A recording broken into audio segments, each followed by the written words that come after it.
অস্থির হয়ে বন্ধু বিপর্যয় হয়ে মানুষ অনেকে বিষ খেয়ে ফেলে। কথা বলে না? অনেকে বিষ খায় কি খায় না? অনেকে বিষ খায়, অনেকে নিজের বডিতে নিজে আঘাত করে পৃথিবী থেকে বিদায় হয়ে যায়।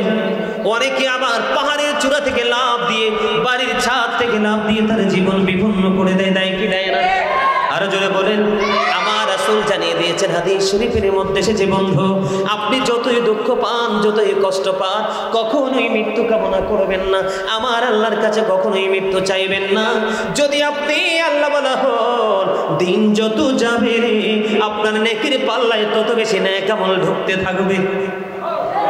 আমার রাসূল বলে দিয়েছে, বন্ধু হৃদয় খুলে শোনো গো, এই গ্রামের আমার ভাই, আমার বাবা, আমি আমার মা বোনদেরকে বলছি গো, মা আজকে কাজ করো, মা বন্ধ করে কথাগুলো একটু শোনো। এগুলো আমার কথা নয় গো বাবা, সবগুলো আমার প্রাণের নবীজির পবিত্র জবান মোবারকের কথা, হাদিস শরীফ থেকে প্রমাণিত। বন্ধু নবীজি বলেছেন, লং হায়াত তুমি কামনা করো, কারণ তুমি যদি নেককার হও, দিন যত যাবে, রাত যত যাবে, সময় যত যাবে, তোমার আমল নামায় শুধু নেক আমলই যুক্ত হতে থাকবে। বন্ধু শুধু এটাই নয় রে, আপনার আমার প্রাণের রাসূল তিনি আরো বলে দিয়েছেন, যদি তুমি অপরাধী হও, পথ চলতে চলতে দিন চলে গেল, সপ্তাহ চলে গেল, মাস চলে গেল, রাতের পর রাত, বছরের পর বছর চলে গেল, হঠাৎ করে তোমার মনের মধ্যে অনুতপ্ত চলে আসবে, তোমার মনের মধ্যে তাকওয়া সৃষ্টি হয়ে যাবে। আমার আল্লাহ জানিয়ে দিয়ে দিয়েছেন, এমনও তো হতে পারে মৃত্যুর আগে তোমার দ্বারা তওবাতান নাসুহা করার সুযোগ হয়ে যাবে, তুমি তওবা করে ক্ষমাও পেয়ে যেতে পারো। এই জন্য নবীজি বলেছেন, তুমি মৃত্যু কামনা করো না, আল্লাহর কাছে মৃত্যু চাইও না। একান্তই যদি তুমি আল্লাহর কাছে চাও, এই পরীক্ষা দিতে দিতে তোমার কাছে আর ভালো লাগে, তুমি যদি অধৈর্য হয়ে যাও, তুমি আল্লাহ রাব্বুল আলামিনের কাছে এইটুকু কামনা করবে, আল্লাহ গো আমার হায়াত যতদিন এই পৃথিবীতে মঙ্গলময়, ততদিন পর্যন্ত আমাকে এই পৃথিবীতে রেখো। আর আমার জন্য যখন মৃত্যুটা আমার জন্য নেয়ামত মনে হবে, যখন আমার জন্য মৃত্যুটা তোমার পক্ষ থেকে নেয়ামত হবে, তখন তুমি আমাকে মৃত্যু দিয়ে দিও। কিন্তু ডিরেক্টলি তুমি আল্লাহর কাছে, আল্লাহ বাঁচতে চাই না, বাঁচতে চাই না, এমন কথা বলতে পারবা না। সুবহানাল্লাহ বলেন না কেন? এগুলো কি আমাদের একটু জানা দরকার কিনা? আরো যারা বলেন না? বন্ধু সবাই কিন্তু যারা আত্মহত্যা করবে, এটা মহাপাপ, তারা জাহান্নামে যাবে সুনিশ্চিত ভাবে বলে দিলাম। ও বন্ধু, শুধু জাহান্নামেই যাবে না, আমার রাসূল বলেছেন, হাদিস শরীফ দ্বারা প্রমাণিত হয়েছে, কেউ যদি বিষ পান করে মারা যায়, আপনার আমার প্রাণের রাসূল তিনি বলে দিয়েছেন, তুমি জাহান্নামে থাকবে ঠিকই, কিন্তু বিষাক্ত বিষ তোমার হাতেই থাকবে, তুমি বিষ পান করতেই থাকবে। জোরে জোরে কন্যা নাউজুবিল্লাহ। একদিকে জাহান্নাম চাচা, একদিকে জাহান্নাম, ওই যে তুমি বিষ পান করেছো, এই জন্য তোমার হাতে কন্টিনিউ বিষের বোতলে থাকবে, তুমি বিষ পান করতে থাকবে, এই বিষ পান বিষের বোতল তোমার হাতে কন্টিনিউ। আওয়াজ তুলে বলেন না নাউজুবিল্লাহ। কেউ যদি লোহার আঘাতে, কোন ধরনের ধারালো তলোয়ারের আঘাতে যদি নিজের জিগায় আঘাত করে, নিজেকে যদি আঘাত করে, ক্ষত বিক্ষত করে যদি মারা যায়, ও বন্ধু তার ঠিকানা হলো জাহান্নাম। ওই জাহান্নামে তার কন্টিনিউ তার বডির মধ্যে শুধু ওই ধারালো তলোয়ার বা লোহার আঘাত করতে থাকবে পেটের মধ্যে। জুড়ে জুড়ে বলুন না নাউজুবিল্লাহ। ও বন্ধু, আমি কেমন করে বুঝাইলে আপনারা বুঝবেন, কি করে বললে আপনাদের হৃদয় পর্যন্ত পৌঁছে যাবে, এটা আমি আপনাদেরকে বলতে পারবো না। শুধু এইটুকু বলতে পারবো, আমার নবীজি যে টেকনিক শিখিয়েছে আমি আপনাদেরকে সেইটুকু জানিয়ে দিতে পারবো। বন্ধু হৃদয়ের জানালা খুলে শোনেন, কেউ যদি পাহাড়ের চূড়া থেকে লাফ দিয়ে মরে মারা যায়, কেউ যদি বড় উঁচু বহুতল ভবনের চাঁদ থেকে পড়ে মারা যায়, ওই জাহান্নামের মধ্যে সে কন্টিনিউ লাফাইতে থাকবে। জোরে জোরে বলুন নাউজুবিল্লাহ। বন্ধু কত দুঃখজনক, কত যন্ত্রণা, কত বেদনাময় হবে সেই সময়। আল্লাহ রাব্বুল আলামিন বলে দিয়েছেন, লা ইয়ামুতু, people will not die that day, সেদিন মানুষ আর মরতে পারবে না। আল্লাহ বলেছেন, ফিহা ওয়ালা ইয়াহইয়া, people will not be able to live that day, সেদিন মানুষগুলো আর বাঁচতে পারবে না। আমার আল্লাহ বলেছেন, ওমা হুমান হাবি গায়বিন, people will not be able to escape that day, সেদিন মানুষগুলো চাইলেও সেই জাহান্নাম থেকে পালাইতেও পারবে না। ও বন্ধু, আমার ভাই, আমার বাবা গো, আমি আমার মা বোনদেরকে বলছি, শোনো, আজকের পর থেকে আল্লাহ যদি কোনো পরীক্ষা দেয়, তুমি হাসি মুখে বরণ করে নিও। আল্লাহ তোমাকে যতটুকু কষ্ট দিবে তার চেয়ে অসংখ্য গুণে বেশি নিয়ামত তোমার জন্য আমার আল্লাহ বরাদ্দ রেখেছে। জোরে জোরে বলেন না সুবহানাল্লাহ, আর জোরে বলেন না সুবহানাল্লাহ। আমার আল্লাহ বান্দাকে ভালোবেসে বানিয়েছে, এই জন্য বন্ধু কি করা যাবে না। আপনি মরেন, দুনিয়াতে আপনার একটার পর একটা পরীক্ষা শুধু যাচ্ছে। এই পরীক্ষার বিনিময়ে আপনার গুনাহ মাফ হচ্ছে। তারপরেও যদি আপনার জীবনে কোনো অন্যায় অবশিষ্ট থাকে, গুনাহ যদি আপনার আমলনামায় থাকে, আপনারা দেখবেন আমাদের সমাজে অনেক মানুষ মৃত্যুর আগে কষ্ট পেয়ে মারা যায়। তোমার কথা বলেন না কেন? আছে না নাই? অনেক কষ্ট পায়, কিন্তু সে সাচ্চা নামাজি ছিল, আল্লাহ ছিল, দানবীর ছিল, সত্য কথা বলতো, কিন্তু মৃত্যুর আগে সেই কষ্ট পেয়ে মারা যায়। এটা হচ্ছে আমার আল্লাহর পক্ষ থেকে তার জন্য কোনো নিয়ামত। আল্লাহ বান্দাকে দুই জায়গায় কষ্ট দেয় না। যাকে আল্লাহ দুনিয়ায় কষ্ট দিবে, উপরে আল্লাহ তার জন্য বড় নিয়ামত বরাদ্দ করে রেখেছেন। আর এই দুনিয়াতে যত সুখ ভোগ করবেন, ওখানে আপনার দুঃখ অপেক্ষা করতেছে। এই জন্য বান্দাকে পরীক্ষা দিতে যখন বান্দার গুনাহগুলি মাফ হয়ে যায়, আরো কিছু বাকি থাকে, মৃত্যুর সময় তাকে কষ্ট দিয়ে দেয়। ওই কষ্টের কারণে তার গুনাহগুলি মাফ হয়ে নিষ্পাপ হয়ে সে কবরে যায়। জোরে জোরে বলুন না সুবহানাল্লাহ। তাহলে আপনাকে আমাকে পরীক্ষায় ভেঙে পড়লে চলবে? আল্লাহ দেখবেন কোন বেঈমান কাফের মুশরিককে কোনো পরীক্ষা দিবে না, শুধু উন্নতির পর উন্নতি, আয়ের পর আয়, ঠিক কিনা বলেন? কিন্তু মুমিন মাঝে মাঝে হোঁচট খায়, ঠিক কিনা বলেন? এটা হলো বান্দা আল্লাহর পক্ষ থেকে বান্দার প্রতি ভালোবাসা। আল্লাহ আমাদেরকে পরীক্ষার ধৈর্য ধরে মোকাবেলা করার তৌফিক দান করুক, সকলে বলুন আমিন। আল্লাহ রাসূলের প্রেম ভালোবাসায় ভরা, আর বর্তমান প্রজন্মের ম্যাক্সিমাম যুবক যুবতীর অন্তর হিংসা, নোংরামি আর আত্মগরিমায় ভরা। আরে ঠিকটা অত ভালো করে বলতে পারেন না, কি ভুল বলছি? আপনারা যেভাবে আল্লাহ রাসূল নিয়ে ভাবেন, এখনকার বাচ্চারা কি ভাবে? এখনকার বাচ্চারা ভাবে ওই হাতে যেটা আছে ওইটা নিয়ে, রাত দিন 24 ঘন্টা। মনে রাখবেন, আমি বলে যাই, আপনারা মুরব্বীরা যদি এই এলাকা ছেড়ে চলে যান, এই এলাকা আর সুস্থ থাকবে না, কারণ এই এলাকাতে ইসলাম অলরেডি গরিব হতে চলেছে। বুঝেন নাই? ইসলামের আইন তো মানুষ মানছে না, এটাই তো ইসলাম গরিব হওয়ার নমুনা। যখন ইসলাম এসেছিল তখন ইসলাম গরিব ছিল, পৃথিবীর অবস্থা ভালো ছিল না। যখন ইসলাম পরিপূর্ণতা পেয়েছে, পৃথিবীর রহমত বরকতে পরিপূর্ণ ছিল, এখন আবার ইসলাম গরিব হয়ে যাচ্ছে, পৃথিবীও নিকৃষ্টতম জায়গার দিকে চলে যাচ্ছে। বুঝতে হবে তো আপনাদেরকে, একটু কেয়ার করতে হবে, একটু চিন্তা করতে হবে। আলেম ওলামা যখন কথা বলবে, গভীর চিন্তা করতে হবে আসলে কথাগুলো কোথা থেকে আসছে, কি বুঝাইতে চাচ্ছে। কথা কি আমার বুঝতে পারছেন? আপনি পৃথিবীতে রাসূলকে ভালোবেসে যত বেশি দরুদ পড়বেন, নবীজিকে কাল হাসরে আপনার তত বেশি কাছে পাবেন। নবীজিকে কাছে না পাইলে উপায় আসেনি? কথা বলেন না কেন? আরো জোরে, উপায় আছে? নাই। ও কি চমৎকার আল্লাহর বাজারে রাসূল জামিনদার, ও কি চমৎকার আল্লাহর বাজারে রাসূল জামিনদার, সেই বাজারের মালিক আল্লাহ, নবীর হাতে দাড়ি পাল্লা, সেই বাজারের বেচা কিনায় রাসূল আমার খরিদ্দার, আল্লাহর বাজারে রাসূল জামিনদার। আপনি জজ সাহেব যে বিচার করে, ব্যারিস্টার লাগবে না? আরে আর্গুমেন্ট করার জন্য লয়ার লাগবে কিনা? আপনার আমার লয়ার, আপনার আমার ব্যারিস্টার, আপনার আমার উকিল তো আপনার আমার প্রাণের নবীজি। তো ওখানে সুসম্পর্ক রাখতে হবে না? ওখানে সুসম্পর্ক থাকলে অটো আল্লাহর সাথে সুসম্পর্ক তৈরি হয়ে যায়। সুবহানাল্লাহ বলেন, আর যারা বলেন সুবহানাল্লাহ। সম্মানিত উপস্থিতি, আমাকে 3টা বিষয় দেওয়া হয়েছে। কয়টা?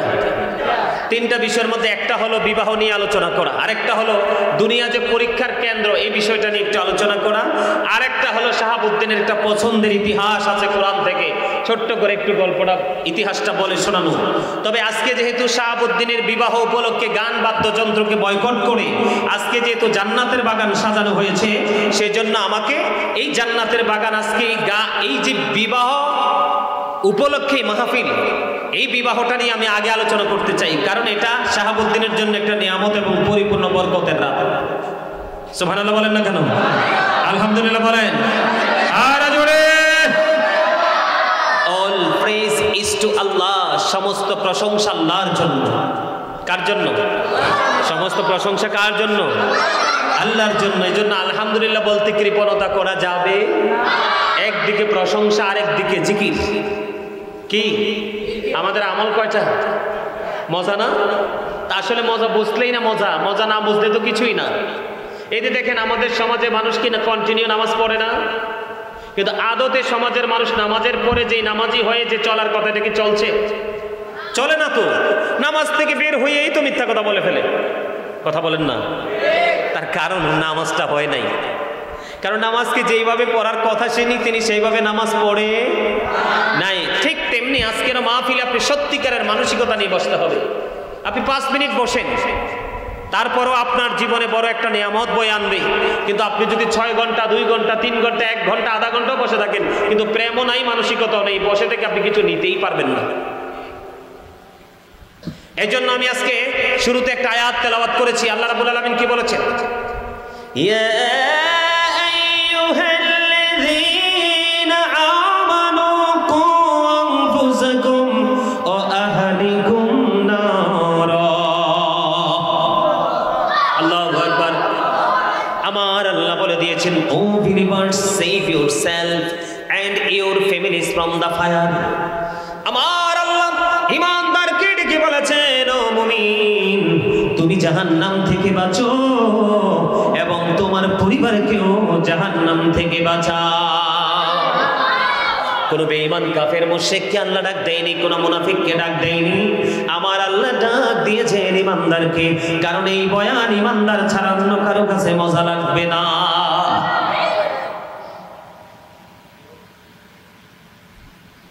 এই বয়ান ঈমানদার ছাড়া কারো কাছে ভালো লাগবে না।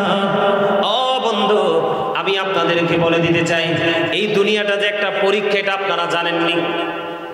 দুনিয়াটা যে একটা পরীক্ষার কেন্দ্র, এটা আপনারা জানেননি। কথা বলে না কেন? এটা আপনারা বিশ্বাস করেন কিনা? আল্লাযী খালাকাল মাউতা ওয়াল হায়াতা লিয়াবলুওয়ান-নাস। জোরে জোরে বলুন আল্লাহু আকবার। আরো জোরে বলুন আল্লাহু আকবার। আরেকটু মহব্বতে বলুন আল্লাহু আকবার। আল্লাহ রাব্বুল আলামিন বলেছেন, আল্লাযী খালাকাল মাউতা ওয়াল হায়াতা লিয়াবলুওয়ান-নাস। আরো জোরে বলেন আল্লাহু আকবার। আরেকটু মহব্বতে বলুন আল্লাহু আকবার। যিনি জীবন, মৃত্যু এবং জীবন সৃষ্টি করেছেন শুধুমাত্র আপনাকে আমাকে, পৃথিবীর মানুষকে পরীক্ষা করার জন্য। কিসের জন্য? মৃত্যু সৃষ্টি করেছেন কে? জীবন দিয়েছেন কে? সৃষ্টি করেছেন কে? এবং পরীক্ষা নিচ্ছেন কে? আপনার আমার মালিক। জীবন দিয়েছেন, মরণও দিয়েছেন, এর মাঝখানে আপনার আমার জন্য চলছে ইন্টারভিউ, তার মানে পরীক্ষা।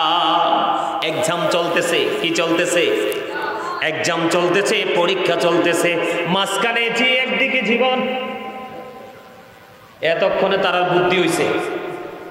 কি হয়েছে? এতক্ষণে বুদ্ধি হয়েছে। এই চাচা ওঠেন, এদিক দিয়ে আসেন, আসেন আসেন, এই আপনি আসেন, আসেন আসেন চাচা, আসেন আসেন। ওমা রাগ করলে কেমন হইব? আসেন, রাগ করা যাবে না চাচা।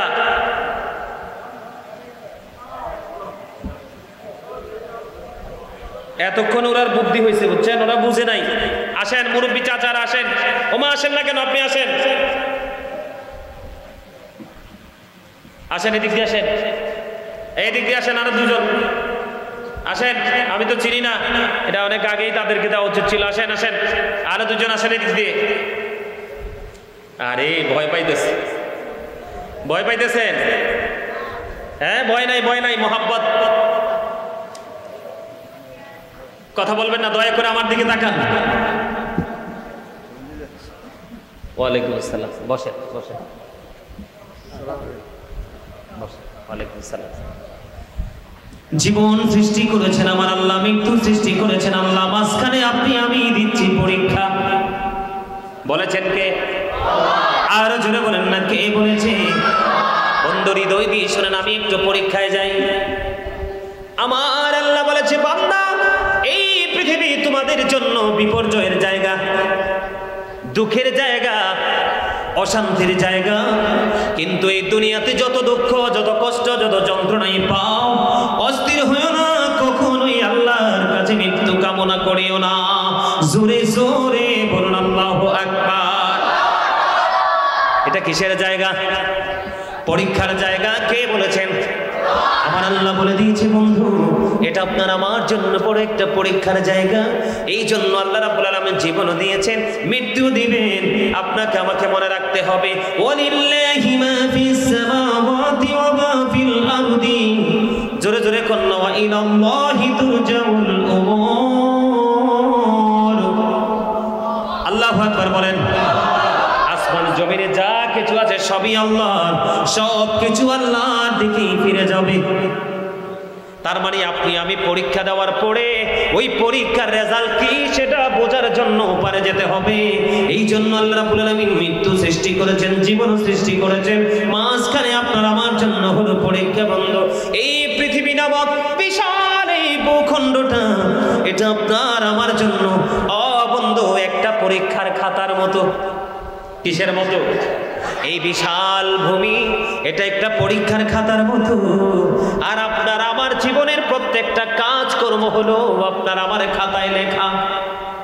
কি এই পৃথিবীটা? কি এটা? একটা খাতা। আর আপনার আমার জীবনের পথ চলা প্রত্যেকটা কর্ম হলো ওই পৃথিবী নামক খাতার মধ্যে লেখা। আর রেজাল্ট অপেক্ষা করতেছে ফিউচারে। বুঝে নিতে হবে বন্ধু। এই জন্য আপনাকে আমাকে যতই দুঃখ পাই, যতই যন্ত্রণা পাই, যত কষ্ট পাই, কখনো আপনাকে আমাকে ভেঙে পড়লে চলবে না, কখনোই আপনাকে আমাকে মৃত্যু কামনা করলে চলবে না। আমি আপনাকে মনে রাখি, আল্লাহ যখন বান্দার কল্যাণ চায় তখন বান্দাকে অসুস্থ করে দেয়। কি করে দেয়? অসুস্থ করে দেয়। আল্লাহ যখন বান্দাকে ভালোবাসতে চায় তখন বান্দার ইনকাম সোর্সের মধ্যে ফাটল ধরাই দেয়। তার মানে ইনকাম কম হবে, বেশি বেশি হবে না। আল্লাহ রাব্বুল আলামিন মাঠে যখন ফসল বুনে রে, আল্লাহ রাব্বুল আলামিন ওই মাঠের ফসল উৎপাদন কমিয়ে দেয়। এমনি করে করে প্রত্যেকটা জায়গায় বান্দাকে পরীক্ষা করে আমার আল্লাহ দেখে বান্দার ধৈর্য আছে কিনা। মনে রাখতে হবে, ইন্নাল্লাহা মা'আস সাবিরিন। আল্লাহ রাব্বুল আলামিন ধৈর্যশীলদের সাথেই থাকে। জোরে জোরে সুবহানাল্লাহ। এই পৃথিবীর নারী বলেন, পুরুষ বলেন, বৃদ্ধ বলেন, বৃদ্ধা বলেন, যুবক বলেন, যুবতী বলেন, আপনারা দেখবেন এই পরীক্ষার ক্ষেত্রে অনেকেই হেরে যায়। কি করে? অনেকে হেরে যায়। বলে হুজুর কেমন করে হেরে যায়? আমার রাসূল বলে দিয়েছেন, আমার আল্লাহ জানিয়ে দিয়েছেন, তোমরা যতই দুঃখ, আল্লাহ বলেছেন এই পৃথিবী বিপর্যয়ের জায়গা বান্দার জন্য। মনে রাখতে হবে হাদিস শরীফের মধ্যে এসেছে, আমার রাসূল বলেছেন, দুনিয়া সিজনুল মুমিন জান্নাতুল কাফির। দুনিয়া মুমিনদের জন্য জেলখানা, আর কাফিরের জন্য হলো প্রশান্তির জায়গা। যদিও প্রশান্তির জায়গা আমার আল্লাহ বলে দিয়েছেন, ইন্নাল কাফিরিনা কানু লাকুম আদুওয়াম মুবিনা। আমার আল্লাহ বলেছেন, the heretics are the eternal enemy of the universe.